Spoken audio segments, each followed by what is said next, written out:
अब hello career में आपका बहुत इस्तकबाल है। मैं हूं हमेशा की तरह आमिर अहसन। आज के हेलो करियर प्रोग्राम में बहुत सी अहम खबरों से आपको रूबरू कराना चाहता हूं, रूशनास कराना चाहता हूं।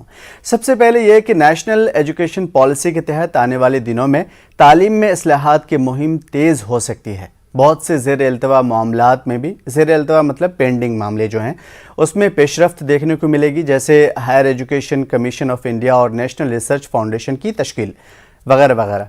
वज़ीर-ए-आज़म की हिदायत के बाद वज़ारत तालीम इस वक्त कौमी तालीमी पॉलिसी से मुतालिक सिफारिशात पर तेज़ी से अमल दरामद में मसरूफ़ है और इस सिलसिले में मुकर्ररा जो अहदाफ है, इस साल नेशनल एजुकेशन पॉलिसी से मुतालिक तकरीबन 200 सिफारिशात पर अमल दरामद किया जाएगा। दूसरी अच्छी खबर यह है कि पिछड़े और गरीब तलबा को सिविल सर्विसेज इम्तहानात की तैयारी कराई जाएगी।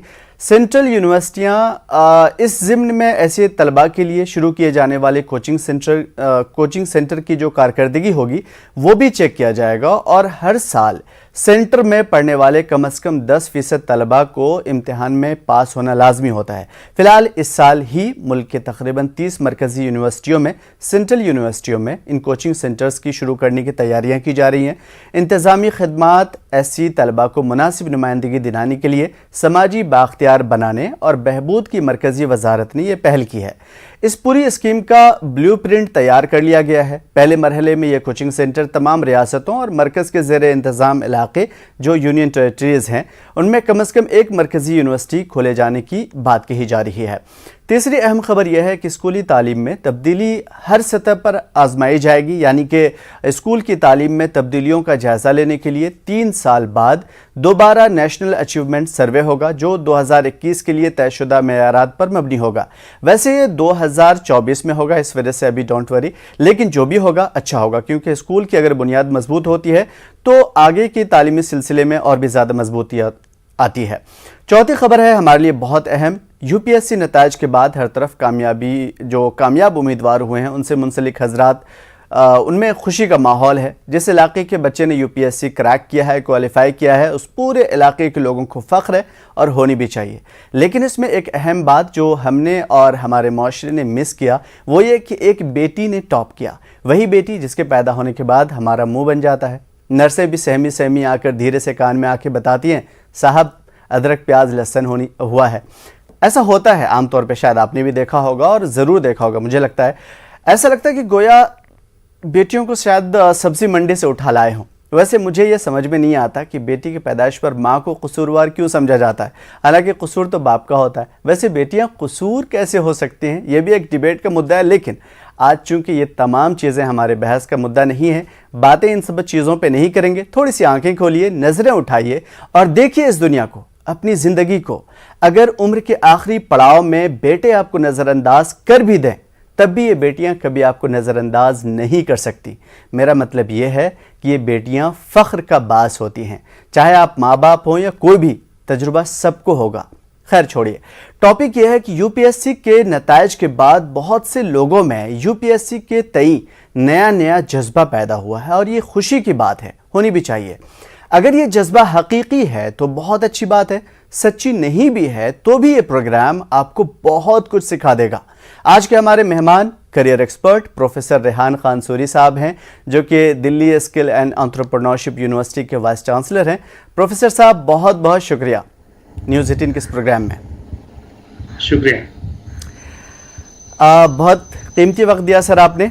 नाज़रीन, नंबर आपके स्क्रीन पर फ्लैश हो रहे हैं, फ़ोन उठाइए, नंबर घुमाइए और पूछ बैठिए अपनी पढ़ाई और जॉब से मुतालिक तमाम तर सवालात जो भी आपके मन में है और जो भी आपके लिए ज़रूरी है। प्रोफेसर साहब, इस प्रोग्राम का बाकायदा आगाज़ करना चाहेंगे। यूपीएससी के नताइज के बाद बहुत से लोगों में, बच्चों में सिविल सर्विसेज के तय जो है ख्वाहिश पैदा हुई है, जज्बा पैदा हुआ है और ये अच्छी चीज़ है। ऐसे बच्चों को क्या कहना चाहेंगे और वो कहाँ से शुरू करें, शुरुआत कहाँ से करें? देखिए, ये बहुत खुशाइन बात है कि जब भी रिज़ल्ट्स आते हैं तो एक बहुत खुशी का माहौल होता है। ज़ाहिर है जो लोग कामयाब हो जाते हैं, इस बार कामयाबी बच्चियों के हाथ आई है। पहले तीनों जो टॉपर हैं वो बच्चियां हैं। और एक ख़ास, और जो इस बार मैं कहना चाहूँगा एक ख़ास बात है, वो ये है कि जो बच्ची ने टॉप किया है वो जामिया मिल्लिया इस्लामिया की RCA यानी कि रेजिडेंशियल कोचिंग एकेडमी की भी तालिब इल्म है। तो ये जो मैसेज बेसिकली जाता है, तो हम लोग बहुत कनेक्ट अपने आप को पाते हैं। जामिया मिल्लिया इस्लामिया से मेरा भी ताल्लुक़ है, और मैं ये देखता हूँ कि जहाँ की जो ख़ास तौर से अगर ये समझा जाता है कि बच्चियों को कम पढ़ाया जाता है, उसमें मुझे लगता है कि बच्चियों के लिए एक बहुत ही इंस्पिरेशन और बहुत ही कहते हैं खुद एतमादी वाली बात पैदा हो जाती है इसको देख के, इन सब चीज़ों को कि हम भी कर सकते हैं। तो यहाँ मैं सबसे पहले ये कहना चाहूँगा कि कोई भी गोल बड़ा नहीं होता। अगर हमारी बच्चियाँ या बच्चे जो इस बात को सोचते हैं कि उन्हें अपनी ज़िंदगी में कुछ हासिल करना है, तो उसके लिए उन्हें सिर्फ अज़्म चाहिए।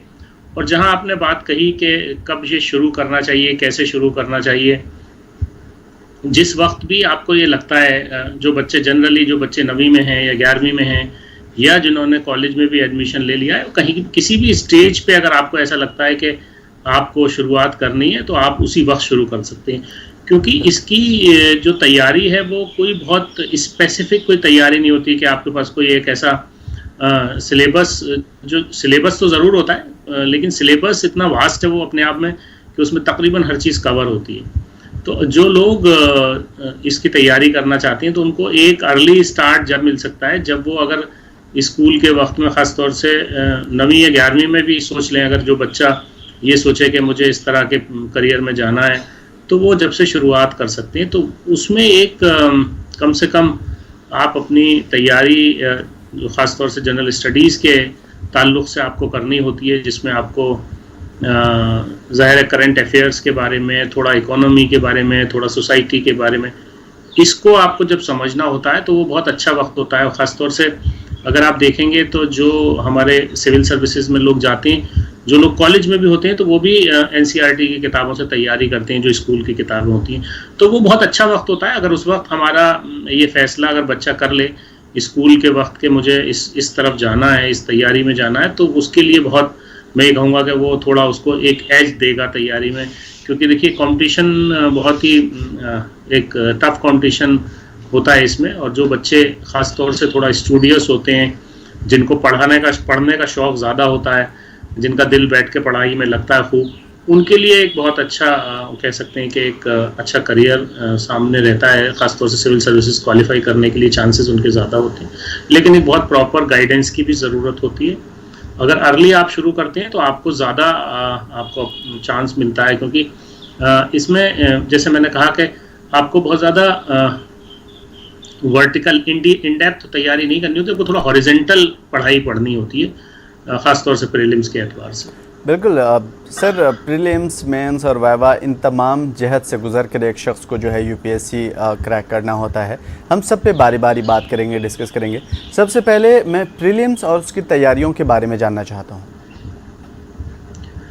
देखिए, जैसे मैंने कहा कि आपको एक तो जनरल स्टडीज़ के लिए और जो हमारा जो CSAT होता है, उसमें जो आपका एप्टीट्यूड एक तरह का टेस्ट है, उसमें दोनों की तैयारी डिफरेंट होती है। बिल्कुल। और जनरल स्टडीज़ की जहाँ तक आप तैयारी की बात करते हैं, तो मैं ये कहूँगा कि ये तैयारी कोई एक दिन की तैयारी नहीं होती जी। आपको बहुत फोकस्ड आपको तैयारी शुरू करनी होती है। जो बच्चे अर्ली शुरू करते हैं, जैसे मैंने कहा, तो उनके लिए आसान होता है अपनी तैयारी को, क्योंकि आपको अल्टीमेटली अपने आप को एक तो पढ़ना होता है, और पढ़ने के बाद उसको संभालना होता है। मतलब ऐसा होता है ना, एक बार आपने पढ़ा कोई और आपने पढ़ते चले गए, लेकिन एक चीज़ होती है कि पढ़ने के बाद आपको कुछ चीज़ें जहन में रखनी होती हैं, क्योंकि जब आपका इम्तहान होता है तो वो आप रिकॉल कर पाएँ। तो वो उसकी पढ़ने का सर, मैं इन बातों को आगे बढ़ाना चाहूँगा, लेकिन पहले कॉलर से जुड़ जाएं तो मुनासिब होगा, फिर इन बातों को आगे बढ़ाएंगे। देखेंगे हमारे साथ कौन है लाइन पे। हेलो हेलो हेलो जी, नाम बताइए, कहाँ से बात कर रहे हैं? जी, मैं ग्रेटर नोएडा अत्ता फतेहपुर से बात कर रहा हूँ। ओके जनाब, बताइए, क्वेश्चन पूछिए। जी, मेरा सवाल ये है कि मैं मौलिद पढ़ रहा हूँ हाफिज होने के बाद। आप हाफिज होने के बाद मौलवी? Okay okay okay. 10वीं के एग्जाम मैंने लखनऊ बोर्ड से दे दिए हैं, उर्दू बोर्ड से। ठीक है। तो मैं पूछना चाहता हूँ कि मुझे करियर में क्या, मतलब हमारी कोई जॉब वगैरह लग सकती है जो हम आगे बढ़ सकें? बिल्कुल, बहुत अच्छा बहुत अच्छा।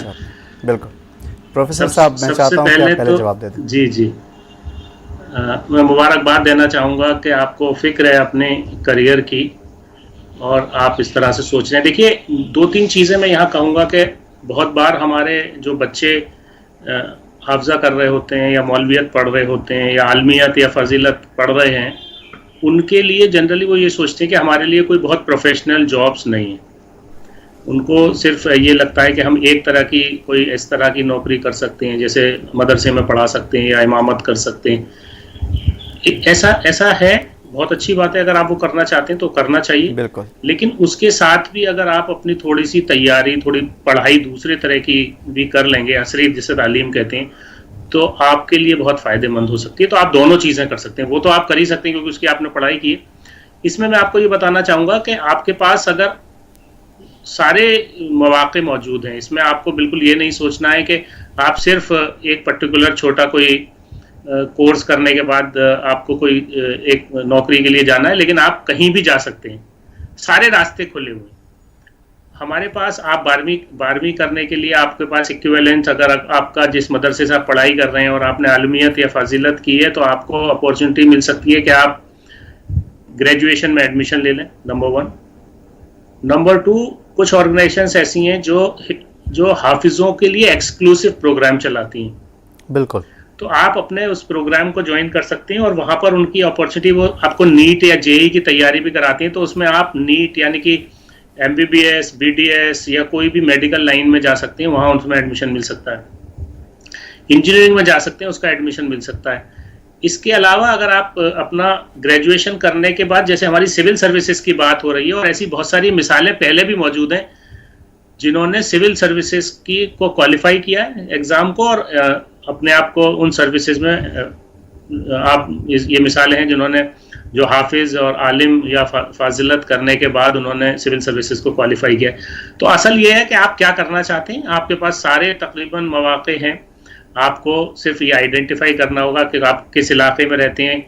आप दूर अगर जाके पढ़ सकते हैं, तो तकरीबन अभी हर खित्ते में एक न एक ऑर्गेनाइजेशन ऐसी है जो इस तरह के बच्चों के लिए, जिनके पास कोर्सेज हैं, जिनके पास कोचिंग्स हैं, तो उसको आप ज्वाइन कर सकते हैं। बिल्कुल। और एक नाम मैं जरूर लेना चाहूंगा, शाहीन कोचिंग एकेडमी करके है। जी जी, जैसा कि मैंने सुना, प्रोफेसर साहब इसकी तफसील बताएंगे कि जो सेंट्रल यूनिवर्सिटियां हैं, ख़ास तौर पे जो नॉर्थ की यूनिवर्सिटियां हैं, अलीगढ़ जामिया, JNU वगैरह में, ये यहाँ पे जो है ब्रिज कोर्सेज भी हुई हैं, जिसके ज़रिए जो है मदरसे के बच्चे जो है इस तरफ आ सकते हैं। सर, इस पर तफसील से आप बताइएगा। एक कॉलर से जोड़ना चाहेंगे, देखें कौन है हमारे साथ। हेलो जी, अस्सलाम वालेकुम सर। वालेकुम अस्सलाम। नाम बताएं। अब्दुल लतीफ़ बर्चीवाले सर, धारवाड़ कर्नाटका से। जी, अब्दुल रशीद साहब पूछिए। जी जी, अब्दुल लतीफ़ साहब पूछिए। सर, मेरा लड़का PUC second year science exam दिया है सर। अभी उसे कौन से कोर्स में लगाने के लिए पूछना चाहता था। साइंस PCM है, PCB? PCM sir. PC, very good. Okay. बड़ा लड़का, देखिए, आप जो PCM की बात कर रहे हैं, मुझे लगता है कि एक तो JEE का एग्जाम उसको तैयारी करनी चाहिए, और उसके बाद इंजीनियरिंग एक तो ऑप्शन हो सकता है।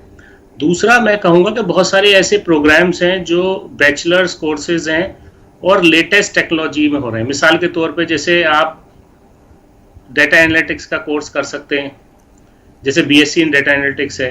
उसके अलावा बहुत सारे आर्टिफिशियल इंटेलिजेंस पे प्रोग्राम्स हैं, वर्चुअल रियलिटी पे, तो BTech प्रोग्राम भी कर सकते हैं। उसके अलावा जनरल BSc प्रोग्राम भी कर सकते हैं अगर उनका इंटरेस्ट है।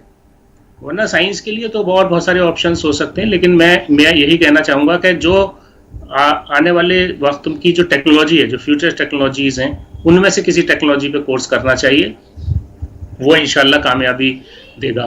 दूसरा सवाल, जैसे आमिर साहब ने कहा कि मदरसे के लोगों के लिए जो रिकग्नाइज्ड या जो हमारी सेंट्रल यूनिवर्सिटीज़ हैं, तो मैं यहाँ पर ये बताऊँ आपको कि अलीगढ़ मुस्लिम यूनिवर्सिटी हो या जामिया मिल्लिया इस्लामिया हो या जवाहरलाल नेहरू यूनिवर्सिटी हो या हमदर्द यूनिवर्सिटी न्यू दिल्ली हो, इसके अलावा दिल्ली यूनिवर्सिटी, तो इन सारी यूनिवर्सिटीज़ में आपको एक लिस्ट मिलेगी जो रिकग्नाइज्ड मदरसेस की लिस्ट है।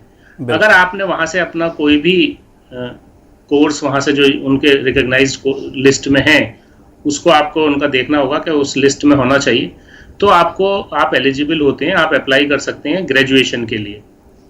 और ग्रेजुएशन के लिए जब आप अप्लाई करते हैं तो आपके पास अपॉर्चुनिटी होती है कि आप उसमें कोर्स कर सकते हैं। इसी तरह से हमदर्द यूनिवर्सिटी में आपके पास अपॉर्चुनिटी होती है कि आप ब्रिज कोर्स करके आप BUMS भी कर सकते हैं। तो जो ब्रिज कोर्स की आपने जहां तक बात कही, तो इस तरह से बहुत सारे ऑर्गेनाइजेशंस हैं जो ब्रिज कोर्स कराते हैं। लेकिन मैं एक बात और सजेस्ट कर रहा था कि आप अगर इस तरह की ऑर्गेनाइजेशंस जो नाम मैंने आपको बताए, जैसे शाहीन कोचिंग है, इस तरह के उनके प्रोग्राम्स जनरली जो हैं बहुत ही एक तरह से सब्सिडाइज्ड कहिए या फ्री कोर्सेज की तरह होते हैं। वो बहुत ज़्यादा चार्ज नहीं करते, बहुत उनका चार्ज जहाँ पर है वो नॉमिनल चार्जेस हैं, वरना बहुत सारे स्पॉन्सर्ड सीट्स भी रहती हैं। तो उसमें कोई ऐसा बहुत फिक्र करने की ज़रूरत नहीं है कि बहुत कोई फीस होगी। वो अगर आप करते हैं तो आपकी एलिजिबिलिटी बहुत सारी जगह पे हो सकती है। तो दोनों तरह के ऑप्शंस हैं, सिर्फ आपको एक्सप्लोर करना है।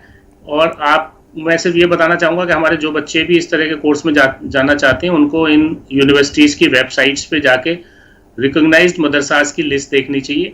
किसी वजह से अगर आपका मदरसा वहाँ रिकॉग्नाइज नहीं है तो आप फिर आपके पास ऑप्शन बहुत अच्छा है कि आप किसी तरह इस तरह की जो ऑर्गेनाइजेशंस हैं जो हाफिज़ों के लिए ख़ास तौर से कोर्सेज चला रही हैं, जैसे शाहीन एकेडमी है, इस तरह से और 2-3 एकेडमीज़ हैं जो दिल्ली में भी हैं, और हिफ्जुल कुरान प्लस करके उन्होंने एक इस इनिशिएटिव चलाया हुआ है। तो उसमें उन बच्चों को बहुत सारी, अच्छा कहते हैं ना, मेन स्ट्रीम में आने के लिए बड़ा अच्छा है, क्योंकि उनको 9, 10, 11, 12 की तैयार करते हैं, जो बच्चे 10th या 12th भी नहीं किए हुए हैं। बिल्कुल सर, सबसे अच्छी बात यह है कि अभी न्यू एजुकेशन पॉलिसी के तहत जो है CUET के ज़रिए जो है जो मान्यता प्राप्त हुई है, मान्यता मिली है, उसके ज़रिए भी जो है बच्चे इस तरफ आ सकते हैं।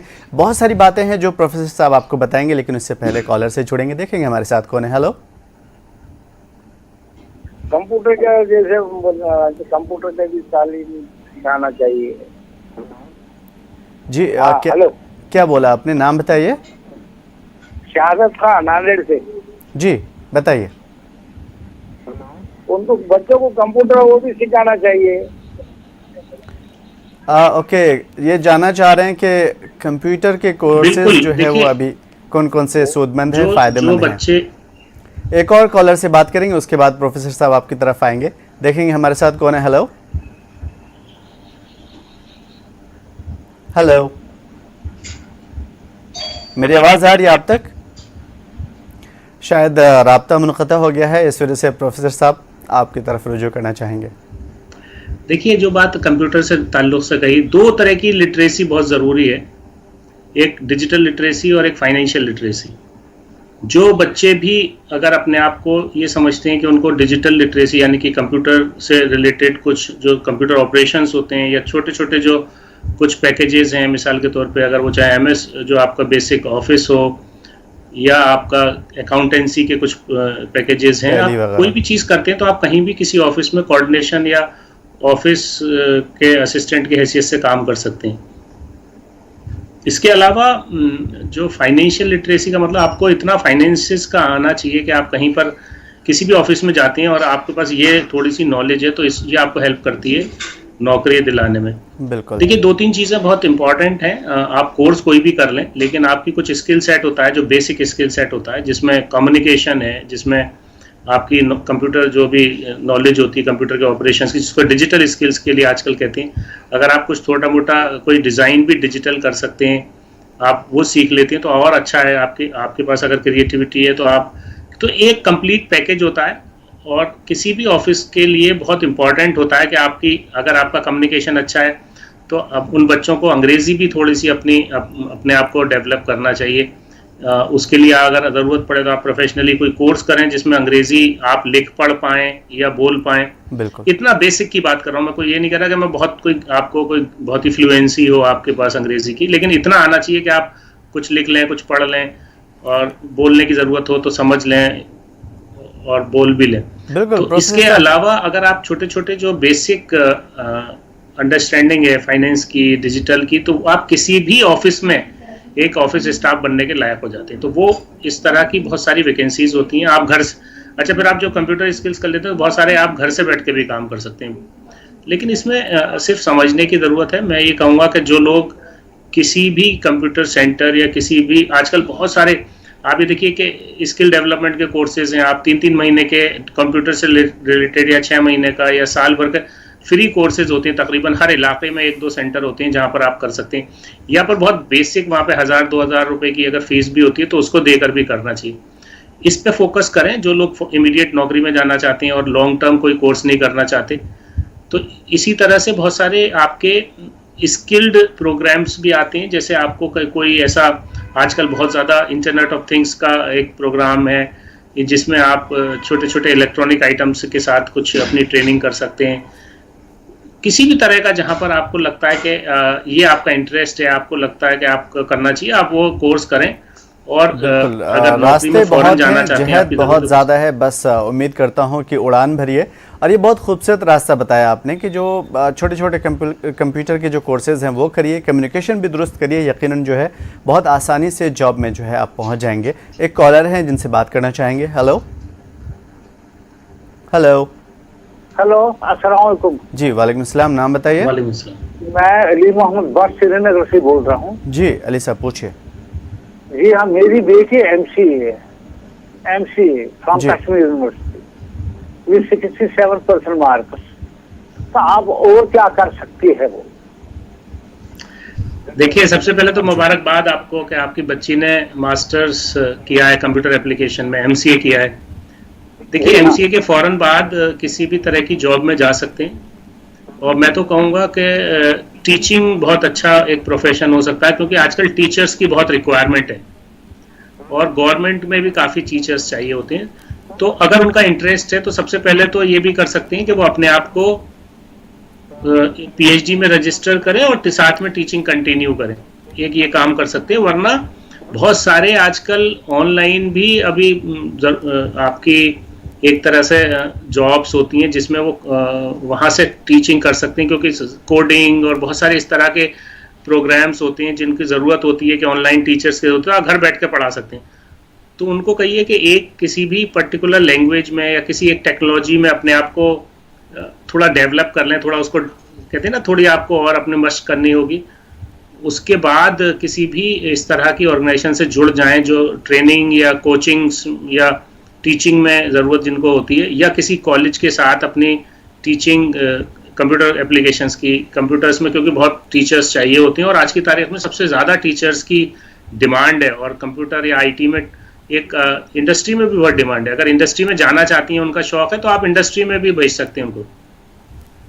बिल्कुल, वाकई खुशकिस्मत भी हैं आप कि आपने जो है आला तालीम अपनी बेटी को दिलवाई और आगे भी पढ़ना चाहते हैं। तो जैसा कि प्रोफेसर साहब ने कहा कि बहुत सारे रास्ते हैं, बस हौसला चाहिए।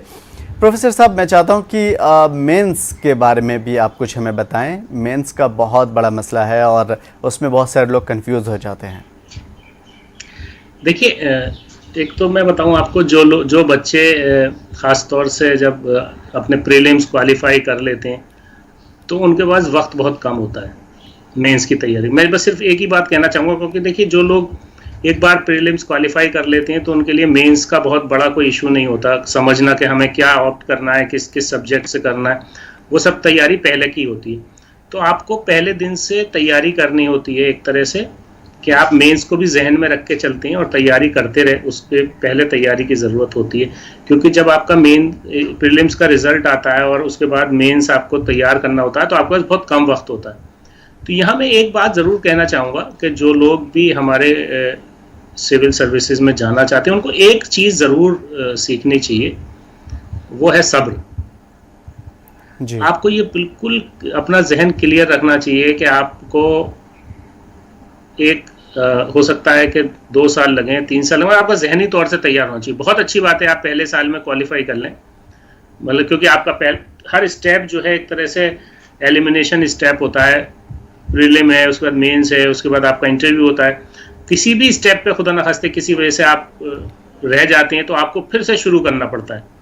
तो एक स्टेज ये होती है कि आपने प्रीलिम क्वालिफाई किया, मेंस नहीं हुआ, फिर अगले साल आपने प्रीलिम किया, मेंस किया, किसी वजह से इंटरव्यू रह गया। तो ऐसा भी देखा गया है कि बहुत बार आपका कभी कभी पहली बार में मेंस तक आप पहुंच जाते हैं और अगली बार पता चलता है कि प्रीलिम्स भी क्वालिफाई नहीं हुआ। तो ऐसा कभी कभी हो जाता है, तो बहुत घबराने की ज़रूरत नहीं है। आपको सिर्फ कंसिस्टेंट रहना है, आपको नेवर गिव अप अप्रोच से तैयारी करनी है और एक बहुत ही कहते हैं स्ट्रक्चर्ड वे में आपको तैयारी करनी चाहिए और आपको गाइडेंस ज़रूर एक प्रोफेशनल लेनी चाहिए कहीं ना कहीं कोचिंग के थ्रू। बिल्कुल। और सबसे बड़ी चीज़ जो आपने कहा कि सब्र, थोड़ा सा अपने अंदर हिम्मत रखिए, सब्र रखिए, वक्त का इंतज़ार करिए और मेहनत करते रहिए। प्रोफेसर रेहान खान साहब, बहुत शुक्रिया, आपने अपना कीमती वक्त देने के लिए। आपसे बहुत कुछ सीखना था, नाजरीन के सवालात लेने थे लेकिन नहीं ले पाया। अगले हफ्ते फिर यकीनन जो है आपसे ज़्यादा से ज़्यादा इस्तेफादा करने की कोशिश करेंगे। बहुत शुक्रिया आपका कीमती वक्त देने के लिए। नाजरीन, अब वक्त हमें इस प्रोग्राम को आगे बढ़ाने की इजाज़त नहीं देता। जाते जाते बस इतना कहना चाहूँगा कि खोल यूं मुट्ठी के एक जुगनू न निकले हाथ से, आंख को ऐसे झपक लम्हा कोई ओझल न हो, पहली सीढ़ी पर कदम रख आखिरी सीढ़ी पे आंख, मंजिलों की जुस्तजू में रायगा कोई पल न हो। आदाब।